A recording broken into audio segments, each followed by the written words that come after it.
पहली पहली प्यार है, पहली पहली बार है, पहली पहली प्यार है, पहली पहली बार है। जबूले म देखे तोला, जबूले म देखे तोला, दिल बेकरार है।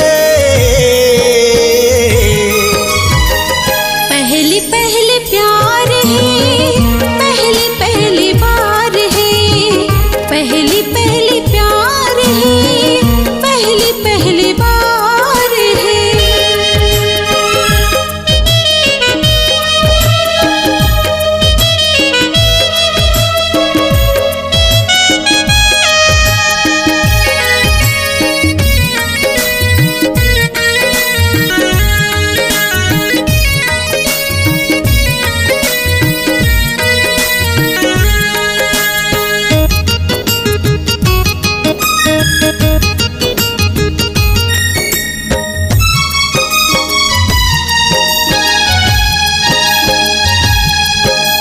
नजर नजर में झूले गोरी तोर चेहरा, मोर जिंदगी में हो गे गोरी तोर पहरा।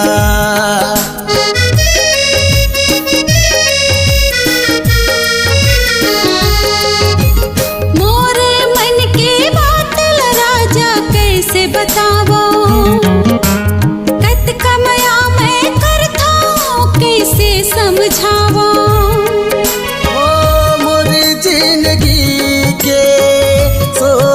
चिड़ैया ते मोर जिंदगी के सोने चिड़ैया ते, तोर बिन गोरी मोर जीना दुश्वार है। पहली पहली प्यार है, पहली पहली बार है, पहली पहली प्यार है, पहली पहली बार है।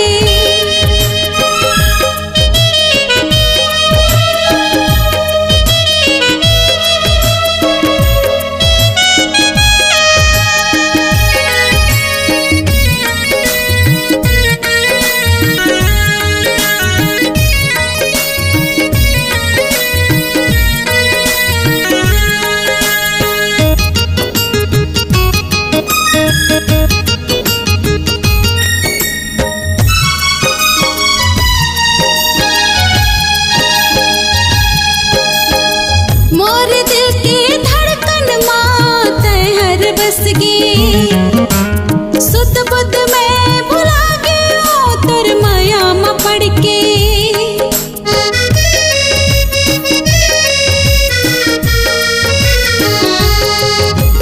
मन के मोर मंदिर में गोरी तोला बसाई, तोर चक्कर माँ पड़ के मैं माँ बाप भुलाए। मोर धड़कन माँ तोला बसाहूं, तोर बिन मैं राजा जी नहीं पाहूं, तोर बिन राजा मोर जीना दुश्वार है। ओ पहली पहली प्यार है, पहली पहली बार है, पहली पहली प्यार है, पहली पहली बार है। जबूले म देखे तोला, जबूले म देखे तोला, दिल बेकरार है। पहली पहली प्यार है, पहली पहली बार है, पहली पहली प्यार है, पहली पहली बार है, पहली पहली प्यार है, पहली पहली बार है, पहली पहली प्यार है।